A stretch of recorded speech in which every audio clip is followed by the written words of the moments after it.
Baik, bismillahirrahmanirrahim. Assalamualaikum warahmatullahi wabarakatuh. Saya Sundri dari program studi informasi UIN Sumatera Utara Medan. Baik, sahabat sekalian, untuk video kita kali ini, eh, ya beserta satu playlist ini, kita akan coba berbagi untuk perancangan sistem informasi menggunakan bahasa pemrograman PHP tentunya dengan konsep OOP. Mungkin di video-video lain atau video saya mungkin sudah pernah membahas tentang OOP. Untuk kali ini kita tentu membuat dengan gaya yang lebih berbeda lagi. Oke. Aplikasi yang kita gunakan sama dengan sebelum-sebelumnya, kita masih menggunakan Sham. Pastikan Apache dan MySQL sudah running. Apache untuk mengeksekusi PHP, MySQL untuk database kita.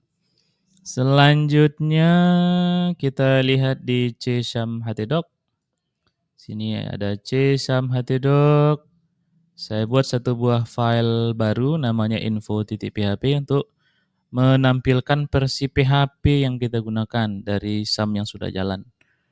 Kemudian info.php kita isi dengan perintah php info. Sederhana, perintah ini digunakan untuk melihat versi PHP yang kita jalankan serta ekstensi mungkin yang sudah ada di dalamnya. Selanjutnya kita ke browser, silakan buka localhost info.php, maka akan menampilkan PHP version yang kita gunakan. Di sini saya gunakan 8.1.12. Disesuaikan dengan mungkin kalau sahabat sekalian mau mengunduh PHP yang terbaru, ya silakan gunakan versi 8.1 ke atas agar perintah-perintah yang kita gunakan nanti dalam konsep OOP di bahasa pemrograman PHP bisa berjalan dengan baik. Oke, kemudian ini saya anggap sudah bisa kita pahami bersama. Selanjutnya di sini saya sudah menyediakan salah satu contoh. Ya, ini bukan kerangka kerja sih gitu. Tapi sudah kita susun sesuai dengan konsep OP. Jadi nanti kita tinggal tinggal gunakan, kemudian kita urutkan sesuai dengan apa yang sudah ada. Jadi kita tidak bangun dari awal agar lebih menyederhanakan video ini. Jadi nanti kita tinggal ikuti langkah-langkahnya atau urutan-urutannya sehingga nanti kita bisa membuat create, read, update, dan delete sesuai dengan tujuan dari playlist ini menggunakan bahasa pemrograman PHP dengan konsep OOP. Ini juga sudah ada contohnya. Nanti sahabat bisa mengunduh atau mendownload ya, mendownload kerangka ini dari GitHub saya salah satunya secara free tentunya dan bisa dicoba di rumah ya. Oke, kemudian sebelum kita lanjut, mungkin video yang satu ini agak fundamental terlebih dahulu. Saya akan contohkan satu buah kasus. Nah, ini saya bahas di perkuliahan bersama mahasiswa. Bagaimana sih alur risetnya gitu, sehingga kita dapat datanya. Nah, itu yang ditanyakan mahasiswa sebagian, atau mungkin saya yang jelaskan. Contoh, saya ingin membuat studi kasusnya itu tentang sistem informasi laundry misalnya. Nah, ini dibahas nih di praktikum. Ya anggap saudara akan melakukan riset kecil-kecilan, ada mini riset ke tempat satu buah tempat laundry misalnya. Nah, sekarang ketika saudara sudah sampai ke tempat laundrynya, tentu kan ada observasi, ada pengambilan data segala macam ya. Nah, anggap saudara sudah ada nih dikasih oleh pemilik dari laundrynya data dalam bentuk satu lembar kertas saja. Oke, ini satu lembar kertas saja. Isinya misal di sana dia sudah buat nomor, kemudian nama pelanggan, ada alamat pelanggan biasanya dia catat, anggap dicatat ya. Kemudian ada HP pelanggan. Oke, biasanya ada jenis layanannya, dia nyuci apa gitu. Biasanya ada cuci saja, yang cuci kering, atau cuci gosok sekalian, ada cuci pakaian biasa, ada, bed cover dan segala macam ya. Ada jenis layanannya gitu, ada jenis, saya buat jenis gitu aja. Kemudian tentu ada harga. Selanjutnya, ya dia catat juga misalnya tanggal masuk. Ini ada tanggal masuk kapan, pakaiannya dikasih dan kapan selesainya diambil gitu kan. Kemudian tentu ada beratnya dan, berapa harga totalnya gitu. Ya misalnya, ya anggap kita juga ada di sini totalnya gitu. Nah, sekarang apa proses selanjutnya? Ini kan sudah ada ini, sudah dapat datanya. Datanya hanya ini saja karena kebetulan mini riset ya kan. Apa yang kita lakukan? Nah, yang kita lakukan tahap berikutnya adalah normalisasi. Nah, pada sederhananya gini nih, untuk normalisasi itu. Kita kelompokkan data yang berdekatan, yang sesuai gitu. Yang dia satu blok. Nah, jadi kita blokkan. Misal ini nama pelanggan, alamat, HP, ini datanya satu blok ini.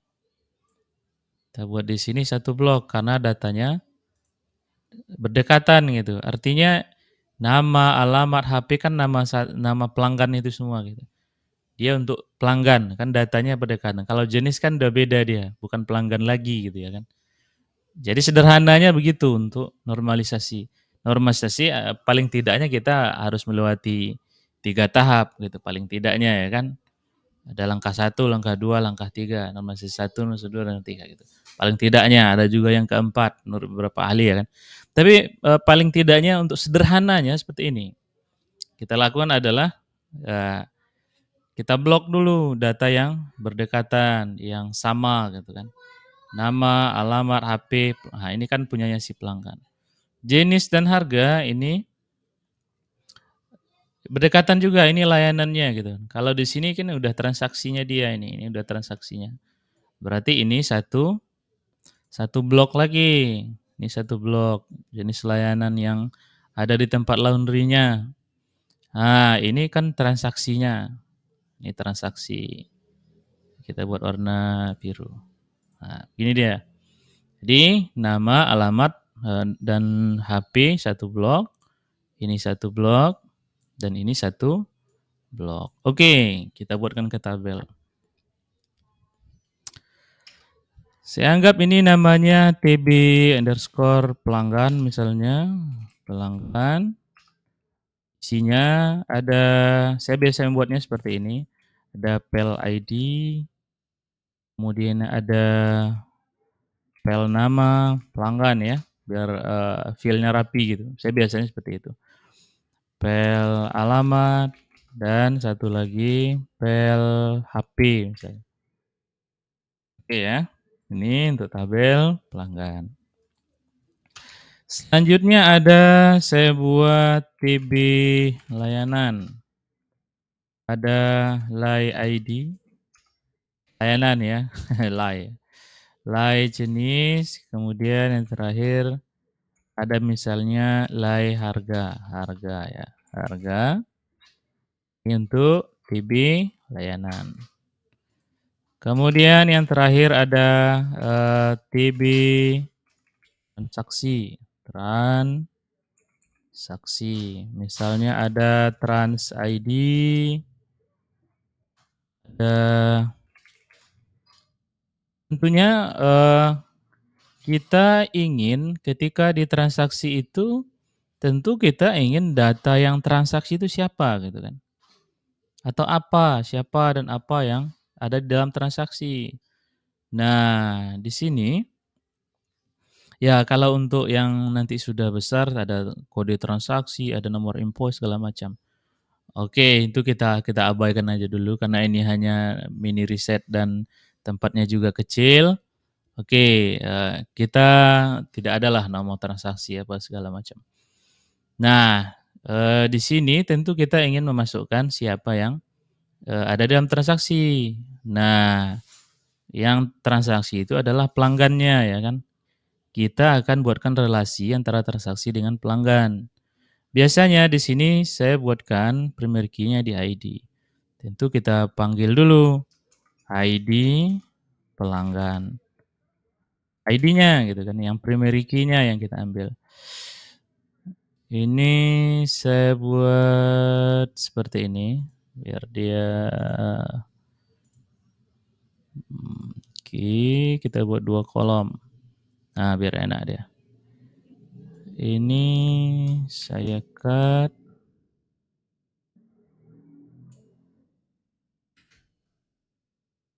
atau biar dia 2 kolom ya. Sini section break-nya. Continue 2 kolom. Oke, ini saya pindah ke sini. Enak nengoknya. Ini saya cut, saya enter. Oke, sini. Trans ID pelanggan. Oke. Dalam transaksi itu tentu kita butuh jenisnya gitu. Jenis layanan dia apa gitu. Oke, kita ambil dari trans ID layanan. Oke, baru masuk trans TGL masuk. Trans TGL selesai. Kemudian berat. Trans berat. Trans berat. Biasanya total nanti perlu di normalisasi lebih lanjut. Tapi saya buatkan saya di dalam filenya trans total. Sebenarnya dia tidak perlu dibuatkan. Bisa tidak dibuatkan. Nanti cukup dihitung antara berat dengan harga. Itu sudah bisa mendapatkan total langsung dari view-nya saja. Kita tidak perlu dimasukkan ke dalam database. Oke, saya anggap untuk kali ini kita masukkan saja di dalam database-nya. Oke ya. Oke, kita sudah dapat TB pelanggan, TB layanan, TB transaksi dari data yang diberikan oleh orang pemilik laundry-nya misal. Nah, jadi inilah step-step yang bisa sahabat gunakan, paling tidak yang sederhana dan untuk fundamental ketika riset di salah satu tempat atau objek penelitian, instansi, perusahaan, sekolah, segala macam. Ketika sudah dapat datanya, sudah lakukan normalisasi, secara sederhana paling tidak dasar-dasarnya saudara kelompokkan tadi, saudara blok. Ini untuk tabel mana, ini untuk tabel mana, ini untuk tabel mana. Oke, selanjutnya baru ini kita terjemahkan ke database. Oke, ini dia sistem informasi laundry. Oke, saya ke kerangka yang sudah saya susun tadi. Saya coba untuk open folder ke C sam htdoc atau ini sudah tadi ya. Ada di sini crude OOP PHP, saya select folder. Kemudian di sini biasa saya buatkan satu buah file untuk SQL-nya atau database-nya biar lebih mudah nanti melihat, oh database-nya mana, oh ternyata ada di sini. Ini sudah ada contohnya, saya buat TB kategori, nanti bisa kita hapus misalnya kalau seandainya saudara atau sahabat sekalian ingin buatkan dalam bentuk yang lain. Oke, kita coba untuk create table sesuai dengan studi kasus tadi. Yang pertama ada TB pelanggan. Ada file ID tadi, huruf kecil aja. ID, dia integer not null auto increment, sama saja seperti ini. Lebih mudah, kita copy saja. Oh, integer. Increment, kemudian ada file nama, misalnya saya buat varchar juga. Atau saya copy saja ya. Hemat waktunya. 100 misalnya. File alamat. Saya buat teks saja. Kemudian PLHP tadi ya, PLHP. Ini varchar juga, misalnya kita buat 30. Harus diisi not null misalnya. Kemudian primary key kita buat ke PLID. Oke, ini kita tutup. Oke, itu saja. Saya coba copy ini. Kita menuju PHP MyAdmin. Kita buat satu buah database baru, misal kasih namanya DB Laundry. Create. Kemudian kita ke menu SQL. Bisa kita paste di sini dan go. Oke, untuk tabel pelanggan sudah selesai. Di sini namanya tb_pelanggan. Ada pel ID, pel nama, pel alamat, pel HP. Oke, pel ID, nama, alamat, HP. Selanjutnya kita coba atur koneksi. Jadi dari dari database-nya ke sistem yang kita rancang, kita harus atur dulu koneksinya. Saya coba save, saya letakkan di bagian ing koneksi.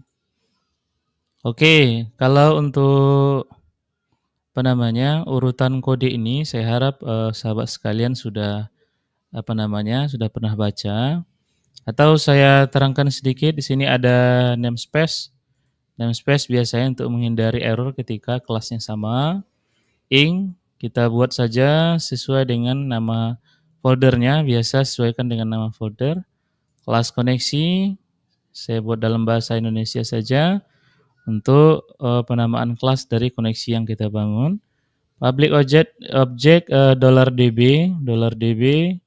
sebagai properti untuk koneksi ke database. Kemudian di sini ada method construct. isDB dari atas new PDO, kita gunakan PDO. Tempatnya ada di localhost, DB name-nya kita sesuaikan tadi, namanya DB Laundry. Sesuai dengan yang ada di database. DB Laundry.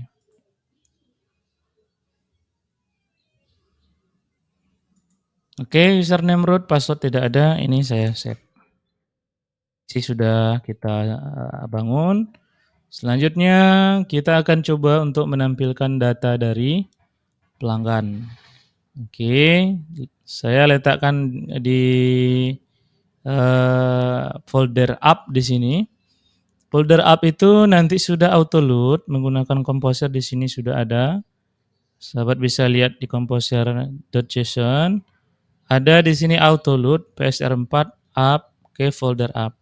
Jadi nanti seluruh kelas yang ada di folder up itu sudah otomatis dipanggil atau sudah otomatis di load dan tidak perlu lagi mengincludekan nama filenya pada file-file yang kita butuhkan. Ini fungsi dari autoload PSR4 up, kemudian folder up-nya. Oke, ini saya tutup saja. Berarti saya buat satu buah file baru di sini dengan nama pelanggan. Di PHP saya biasa menggunakan nama awal filenya kapital untuk satu buah kelas. Kita bisa lihat di sini di bagian kategori sudah ada contohnya saya buat. Ada tampil, simpan, edit, update, delete. Jadi perintah ini nanti sudah bisa untuk menampilkan, menyimpan data, edit data, update, dan delete. Oke, biar videonya lebih singkat, saya akan buat tampil data. Yang tampil ini saya copy saya terlebih dahulu.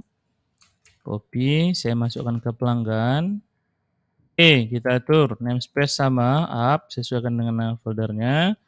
Oke, koneksi, kita panggil koneksinya dengan alias koneksi. Kemudian kelasnya pelanggan. Dan extend koneksi yang kita bangun tadi. Selanjutnya ini untuk metode tampil, select bintang untuk memilih dari tabel yang kita inginkan. Nama tabelnya tadi TB pelanggan. Kemudian selanjutnya sama, DB-nya kita ambil dari properti DB yang ada di koneksi. This DB prepare ini semua langkah-langkah yang ada dalam video. Kemudian execute, saya inisial sebuah variabel di sini namanya $data. $data inilah yang akan kita tampilkan nanti di view-nya gitu atau di file untuk menampilkan data. Kemudian kita urai array yang dikasih oleh SQL-nya dan kita kembalikan dalam bentuk variabel data yang sudah kita kenakan sebelumnya dalam bentuk array. Oke, ini saya tutup terlebih dahulu. Kemudian kita simpan, save, jangan lupa di save. Oke, ini saya close, sudah ada 3 database kita buat, koneksi, kemudian pelanggannya. Selanjutnya kita buat satu buah file baru di sini, new. Saya kasih namanya file tampil.php. Oke, saya biasanya menggunakan nama tabelnya di awal agar nanti rapi dan filenya berdekatan seperti ini. Ada kategori, card input, card process, card tampil, semuanya berdekatan. Jadi nanti kalau seandainya ada pengaturan atau perubahan-perubahan, enak untuk mencari filenya gitu. Jadi filenya mudah untuk dilihat di sini. Oke, file tampil. Di sini sudah ada card tampil saya buat. Oke, isinya PHP dan HTML. Ini saya copy saja, saya masuk ke bagian tampil, saya edit. Oke, variabelnya saya kasih di sini untuk kategori itu card. Di sini saya ubah menjadi file, new, nama kelas tadi pelanggan. Kemudian rows saya anggap ini sama dengan file di sini. Objeknya, kemudian metode yang ada di dalam pelanggan itu tampil. Oke, di sini file sama dengan new up pelanggan, rows sama dengan file tampil. Oke. Ini namanya pelanggan. Kemudian ini ada tombol untuk menambahkan pelanggan baru. Di sini ada saya buat satu buah ya anggaplah metode untuk menampilkan data di dalam satu halaman itu dengan perintah hal di sini. Ini sahabat bisa lihat di bagian indeks. Kemudian di bagian main area itu ada saya buat satu buah logic sederhana untuk memanggil file yang dipanggil melalui URL dan ditampilkan di area ini. If we set get hal, misalnya tampilkan hal PHP sesuai dengan nama yang dipanggil. Kalau tidak, return main.php di sini. Oke, berarti di sini saya nanti akan buat satu buah namanya file input. Index.php tanda tanya hal sama dengan file input add misalnya pelanggan. Inggris ya, mau tambah pelanggan juga bisa bahasa Indonesia. Tambah pelanggan misalnya, pelanggan.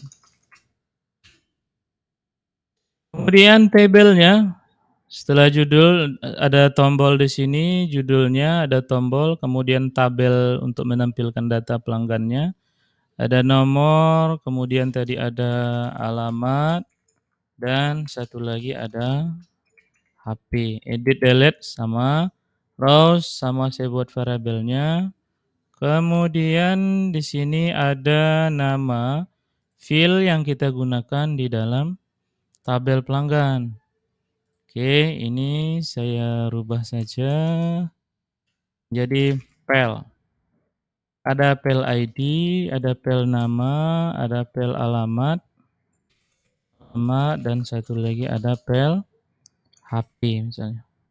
Untuk ke edit dan ke delete nanti kita samakan saja. Filenya ada file edit misalnya. Kemudian ID yang digunakan file ID di sini. Di ujungnya sama antara edit dan delete misalnya. Oke, selanjutnya jangan lupa disimpan. Kita coba untuk melihat kerangka yang sudah kita setting tadi, yaitu tabel pelanggan. Oke, kita ke localhost.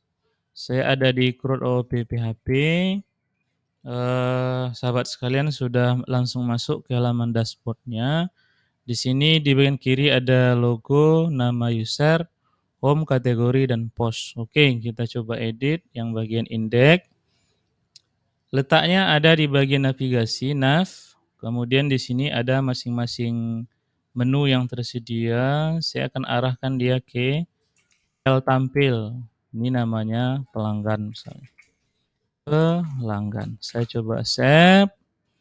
Ini saya reload. Namanya pelanggan. Oke, datanya kosong. Memang belum ada. Saya coba masukkan secara manual. Saya coba di sini insert atau bahasa Indonesianya tambahkan. ID otomatis nama pelanggannya misalnya Budi Saputra misalnya. Alamat saya coba isi di sini. Kalau misalnya ini di checklist nanti 0 dia ya. Ini dibuang aja checklistnya. Saya jalan Diponegoro 1 Medan. Jalan Diponegoro nomor 1 Medan misalnya. HP-nya 08526364. Oke, saya coba reload. Oke, datanya sudah bisa ditampilkan di sini.